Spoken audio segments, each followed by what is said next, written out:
All right, folks. Well, I guess we'll get ready for our final talk of the session. Today, it's my pleasure to introduce Gerard Pons-Moll. I'm told it's a challenging name. Sergei Pujadas, Sunny Hu, and Michael Black. And today we'll be hearing about ClothCap, seamless 4D clothing capture and retargeting. Yeah, thank you, Justin, for the introduction. Can you hear me well? I think so. So, I'm Gerard Pons-Moll. I'm going to introduce ClothCap, which is a method to capture people in clothing and then retarget clothing to novel bodies. So, oops. Oh, not a good start. Let's try again. Okay. I tried this before.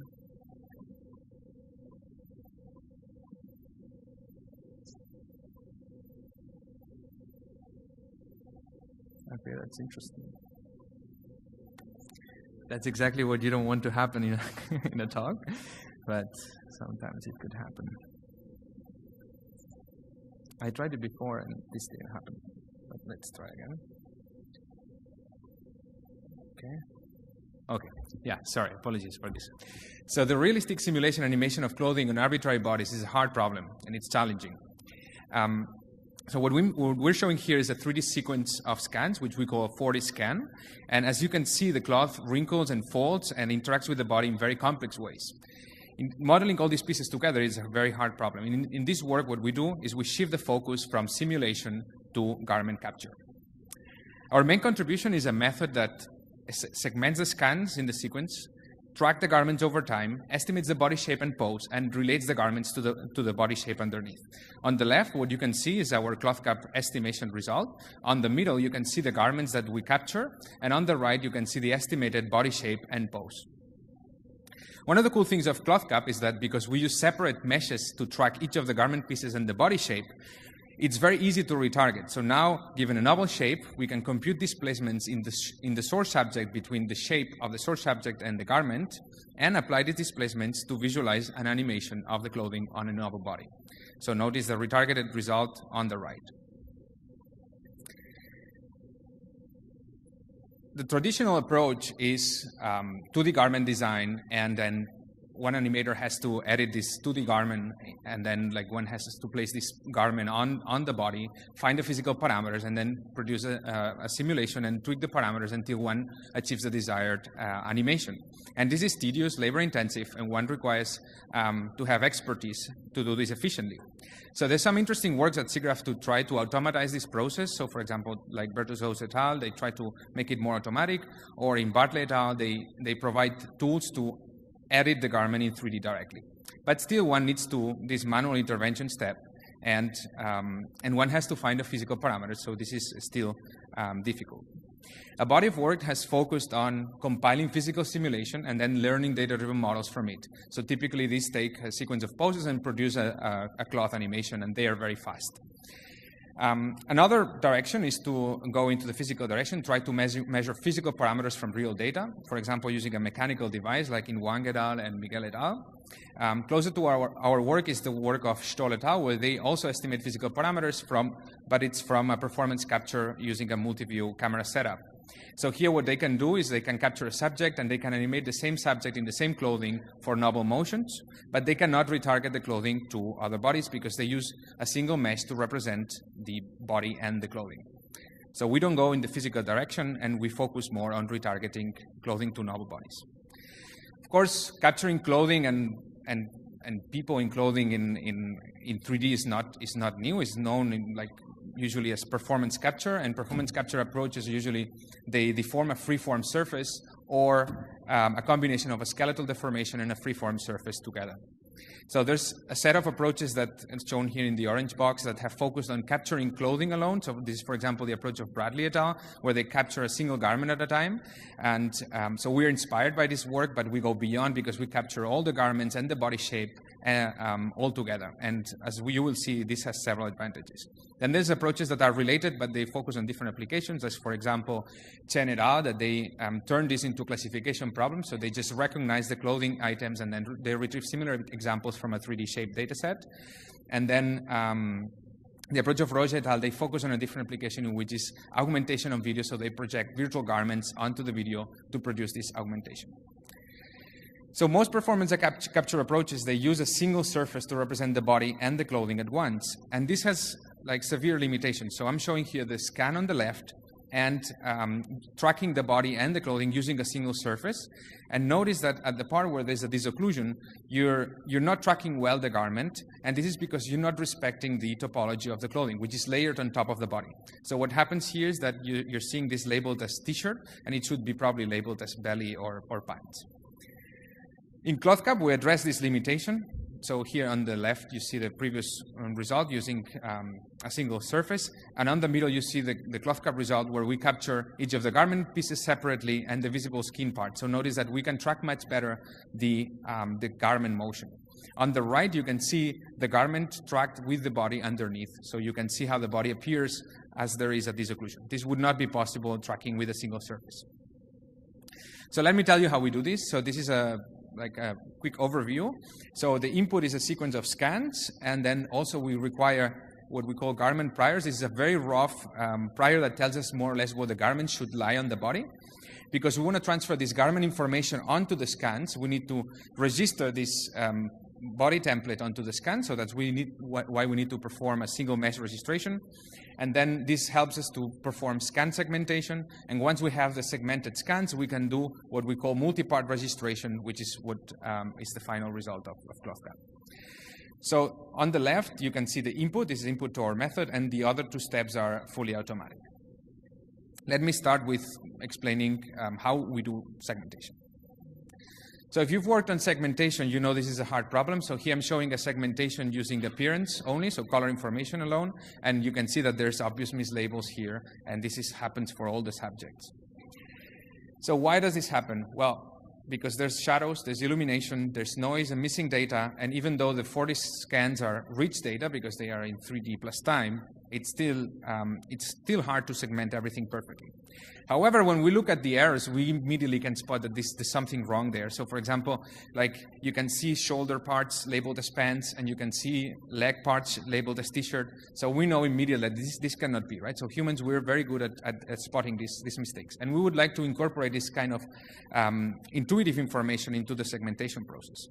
So what we do is basically we indicate in the template of the body mesh, we indicate the body parts where we expect the garment to lie. So for example, when you see green here, it means that it's likely for the garment to overlap with this body part. When you see red here, it means that we don't expect the garment to overlap with this body part.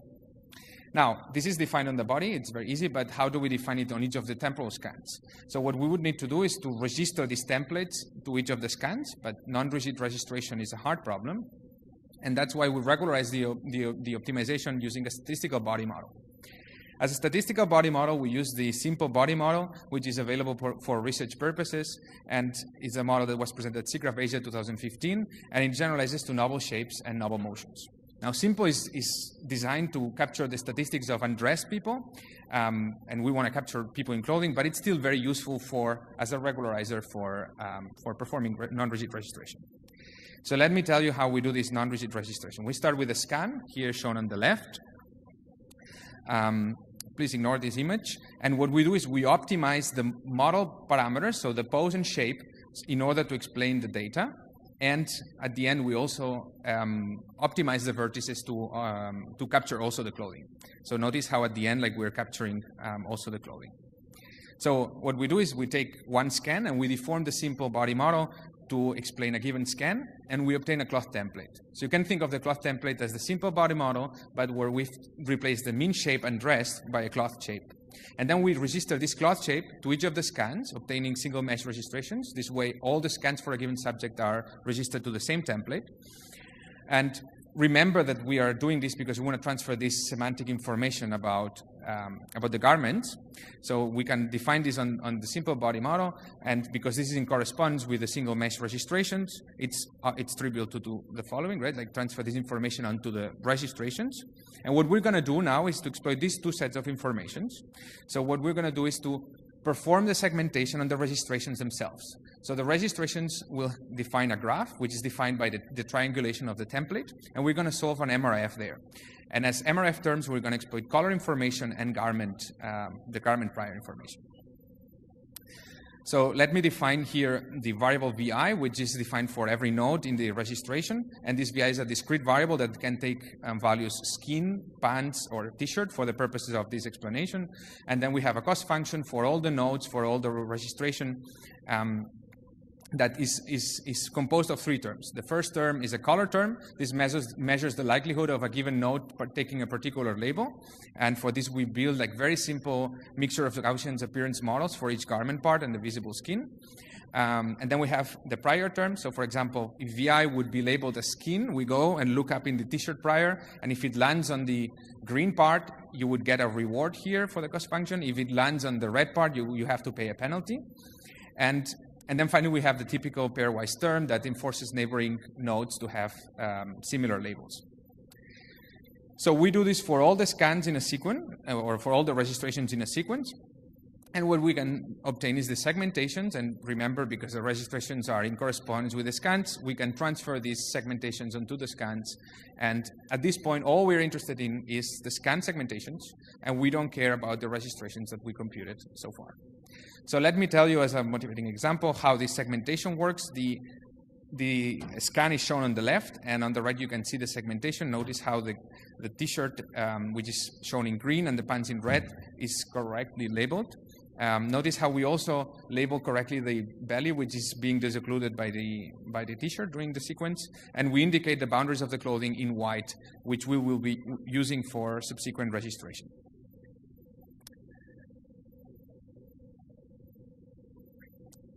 Okay, so we are in a similar position as before, but now we can exploit this information of the segmentation of the scans. And what we're going to do is to transfer this segmentation onto the template of the simple body model. And as you can see, we are splitting the simple body model into three parts, and we non-rigidly deform this template to obtain a cloth template that is fit to the scan. Now, this cloth template, because it derives from the simple body model, we can easily repose it using the simple function to repose. So notice that this is relatively realistic, but notice that the wrinkles do not change at this point, but we are only using the cloth template to regularize the registration process. So what we're going to do, similar as before, is we're going to register the cloth template, but notice that the difference now is that the cloth template is separated into three parts, right, for each of the garments and the visible skin, obtaining what we call like multi-part registrations, as you can see here, that capture not only the pose, but also the cloth dynamics. So this is what we obtain at the end. Notice that we are capturing the pose of the subject and also the cloth dynamics. Notice the wrinkles, the dynamic wrinkles, how are captured. So how do we do actually this non-rigid registration? So what we do is we optimize an energy function that takes as input a set of pose parameters of the body model, shape parameters of the body model, and free variable vertices, which are vertices that define the registration. And we have a data term that makes the registration be close to the segmented scans. And then we have a coupling term that makes the registration be close to the body model or to the cloth template in order to make the optimization well behaved. So notice that we are capturing the wrinkles, but the cloth template does not have these wrinkles because it can only model pose. Now we have two additional terms, which is the boundary term, which we make the boundaries of the registration match with the boundaries of the scan. And then we have a smoothness term that applies only to the cloth part, as you can see here. For the math details, I refer to the paper, but I want to point out that everything is differentiable and we optimize everything at once. Okay, so at this point, we have already a method to ClothCap people. So this is a ClothCap result for my colleague, Sergi. And now what we would like to do is to retarget this clothing of Sergi to a new body. So for this, we need to refine the pose and estimate very accurately the body shape. So this is what you can see here. And now the trick is because the clothing is very accurately registered and is in correspondence with the body, we can basically simply compute displacements from the body shape to the clothing shape. And now given a novel body shape, we can just apply these displacements to produce a cloth subject result. We can do this for every frame in the sequence, obtaining like an animation and a retarget of the clothing from one subject to another. So actually, I was asking some colleagues in the lab, and many people cannot distinguish which one was the captured subject and which one was the retarget subject. So this is another example where we're capturing a short t-shirt and short pants and retargeting to a new subject. And this is the example I was showing before. So admittedly, we're losing some of the high frequency details of the scan. As you can see here, at high resolution, we would be able to capture these details, but at the resolution that we're using, we cannot capture them. But basically, if you apply then like the dynamic textures, as you can see here, ClothCap result on the left and the retarget results on the right, it produces a result that is quite compelling. We can also capture garments that are not following the same topology as the body, for example, like skirts. So for this, we require an additional manual step in which we mesh the segmented skirt using MeshLab, but we think this process could be also automatic. Then we link this skirt to the body, and same thing as before, we compute displacements, and we can retarget to a novel body, as you can see here. So notice how the wrinkles of the skirt realistically map from one body to another. Now let me show you an example of like a more significant shape change. So here, this is an avatar of myself, and on the right you can see the avatar of myself with a few more kilos on top. So for this, we only added kilos on the underlying shape, and you can see how the wrinkles realistically transfer from one body to another. So of course, this is not physically correct, so to say, but it's visually plausible, which is what we were after in this project. Right, so notice that the wrinkles are almost the same. And what we can also do is you capture one subject's cloth and we can retarget to any body shape, as you can see here. So this, we're addressing the subjects of the Caesar dataset in this example. We can do this for the male subjects of the Caesar dataset. So imagine like one potential application would be virtual try-on. You capture, you're a retailer, you bring a professional model, you capture the cloths, and then you can map it to any virtual avatar, and anyone can visualize these cloths that were captured. So there's several cool things that we can do with ClothCap that were not possible before, so we're quite happy, but it also comes with some limitations. So as I was saying, we do not model the effects of sizing. So for example, like the wrinkles do not change with body shape, so we plan to address this in the future. And we haven't learned a model of cloth deformation in this project, and for this we plan to explore how much we can exploit physics into the learning process to learn this cloth dynamics, and we also want to exploit the purely data-driven road, see how far we can get only with data-driven models. And we plan to also capture more complex models like people in hoodies and with hats and shoes and so on. And we will look into ways to capture these fine details that we're losing a little bit. So in summary, so ClothCap is the first method that allows to separate the garments from the body, track the garment's body shape and pose over time, and retarget this dynamic clothing to novel bodies. So we think that ClothCap provides a key component to learn models of people in clothing from real captured data, and we hope that these techniques make the generation of virtual humans more widespread and easier.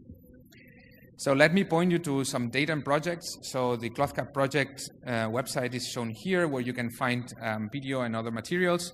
And let me point you also to a paper that we presented last week at CBPR, where we released what we call BUFF dataset, which is bodies under flowing fashion, in which you can download the scans with textures. So if you're working on similar areas, I encourage you to play around with the data.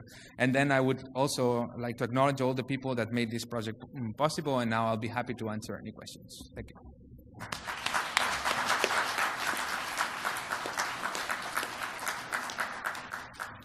All right, we've got plenty of time for questions, so do step up. Well, I guess maybe I'll get started. So can you elaborate a little bit about how you would couple this with more physical models of cloth? So we have we had a paper this morning on estimating soft tissue parameters from captured data. So basically, like the fact that you're using physical simulation does not mean that you have to drop the data. So like we think that even if you use physical simulations, because they are not super like true like physics, like modeling to the atom level, you can still use the data. So the typical problem you have there is that you don't have gradients usually. So you have to evaluate a cost function or a loss, or the loss. You need to perform full simulation for all the training data, and this makes it hard. But I think there's ways to combine them. It's an interesting direction. Okay. Hi. Very nice work. Very impressive. So can you think about some real-world applications for this technology? Well, I mean, I was pointing to this virtual try-on application where, like, you capture you bring like professional model and then you capture the clothing, and then you can, if you have an avatar of yourself, then you can visualize the clothing on this avatar. But in general, the main motivation we started doing this is because we're interested in modeling dynamics of clothing, like how they relate to the bodies, so we've seen that the simple body model has been very useful for a wide range of applications, to fitting it to data for computer vision problems, and want to have something similar for clothing as well. Okay, thank you. Thank you for the nice work. So you said like the clothes, you're using the displacement from the body to define the location of the vertices. But what happened when you were using the skirt? Actually, in the mid, so this is going to be like a... We were surprised. I mean, we were surprised that we played with different things. Like we at the end, like what worked best is like to actually compute a displacement from the body to the skirt. But it's true that if, for example, you have a garment like a cape that it totally not relates to the body, then I think this approach would not make sense. But when you're doing the skirt, like you can see the legs like deforming. Like when we do the registration, we can see the legs deforming to explain the skirt, and that's how we obtain the correspondence, and that's how we can apply the displacements. Okay. Okay. Thank you very much. Question here on the right. Hello. Very nice work. If I understand correctly, you are using your displacement of the cloth and apply the displacement to another body shape. Correct. So when using the displacements to apply to another different body shape, will that introduce some artifacts or some artifacts in texture and in mesh and etc.? So if I understood correctly, like the question is whether applying displacements to significant different body shapes introduces artifacts. Actually, we're surprised that there's much less artifacts than one would expect. But the main limitation of doing this is that we are not. So, for example, like my T-shirt on a very fat body would look very different, right? So we're not modeling because the clothing will scale according to the body. So that's what we're far from reality. But in terms of visual plausibility, we're surprised that it works quite well. And I think the trick is that the clothing derives from the body when we register, and that's why you have like this very good correspondence. Okay, thank you. All right, well, with that, I think we'll end our session. A reminder that our speakers will be up here and can answer your questions after we're done today as well. So let's thank our speakers one more time.